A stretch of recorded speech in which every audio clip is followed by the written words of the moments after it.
পশ্চিমবঙ্গ সরকারের আজকে 2026 সালে বিধানসভা নির্বাচনের আগে শেষ পূর্ণাঙ্গ বাজেট কি প্রকাশ পেল। এই বাজেট থেকে মা বোনেদের যে লক্ষ্মীর ভাণ্ডার প্রকল্পের টাকা বাড়ার কথা ছিল, সেই সংবাদ কি এবার সত্যি হলো? বিস্তারিতভাবে জানাবো। এক নজরে কি আপডেটস দিলেন পশ্চিমবঙ্গ সরকার, এই বাজেট থেকে বিস্তারিতভাবে আপনাদেরকে জানাবো। অর্থাৎ 2026 সালে যে বিধানসভা নির্বাচন রয়েছে, তাতে আপনারা জানেন যে তার আগে এটাই কিন্তু শেষ পূর্ণাঙ্গ বাজেট। এরপরে আর পূর্ণাঙ্গ বাজেট নেই 2026-এর বিধানসভা নির্বাচনের আগে। তার জন্য এই বাজেটে কি করা হলো, এই বিষয়ে আমরা আপনাকে অবগত করব আমাদের আজকের ভিডিও থেকে। অবশ্যই কিন্তু আপনারা প্রথম থেকে শেষ পর্যন্ত মনোযোগ সহকারে দেখবেন। এই রকম লেটেস্ট আপডেট সবার আগে পেতে আমাদের চ্যানেলটিকে সাবস্ক্রাইব করে অন্যদের অবশ্যই শেয়ার করতে ভুলবেন না।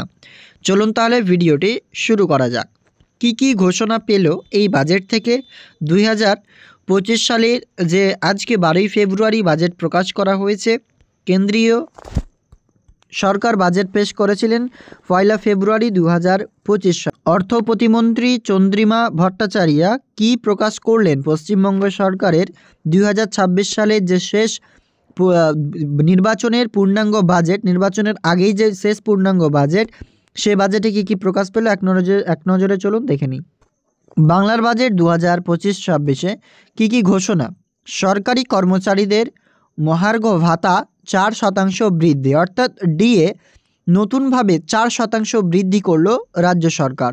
সরকারি কর্মচারীদের জন্য কিন্তু এবার মহার্ঘ ভাতা 4% বৃদ্ধি পেল।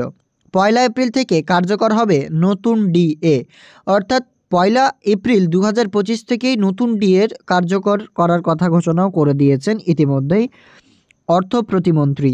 70,000 আশাকর্মীকে স্মার্টফোন দেবে রাজ্য সরকার, অর্থাৎ স্মার্টফোন 70,000 আশাকর্মীকে দেবে, যার জন্য ইতিমধ্যে টাকা বরাদ্দ করা হলো। এরপরে নদী বন্ধন নামে নতুন প্রকল্প, বরাদ্দ 200 কোটি টাকা। যে সমস্ত নদীতে বিভিন্ন জায়গায় ভাঙন হচ্ছে, সেই ভাঙনকে এবার প্রতিরোধ করবার জন্য নদী বন্ধন প্রকল্প ঘোষণা করলো, এবং যাতে 200 কোটি টাকা যে বরাদ্দ করলো পশ্চিমবঙ্গ সরকার।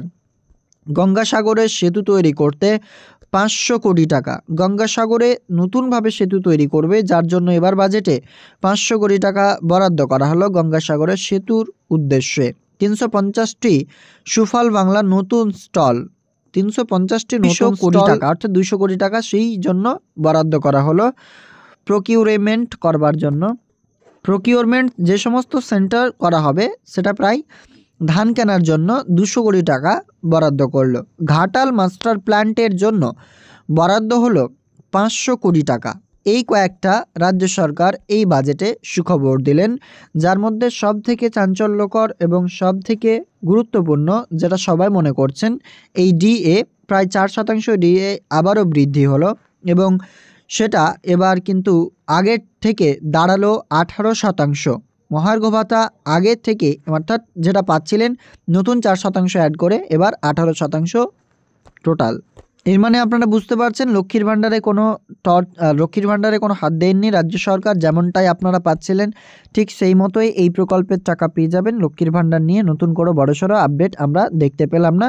লক্ষ্মীর ভাণ্ডার নিয়ে কোনো মুখই খুলেননি যে অর্থ প্রতিমন্ত্রী, এবং এখানে কিন্তু স্পষ্ট হয়ে গেল যে বর্তমানে ডিএ এর সাথে 70,000 আশাকর্মীকে স্মার্টফোন দেওয়ার কাজ, সাথে নদীবন্ধন প্রকল্প, গঙ্গাসাগর সেতুর জন্য নতুন করে বরাদ্দ, 350টি সুফল বাংলা নতুন স্টল, ধান কেনার যে প্রকিউরমেন্ট সেন্টার, এর সাথে ঘাটাল মাস্টার প্ল্যান্ট, এই সমস্ত জায়গায় নতুনভাবে বরাদ্দ করা হলো, যার বরাদ্দের সংখ্যা আপনারা নিচের দিকে দেখতেই পাচ্ছেন।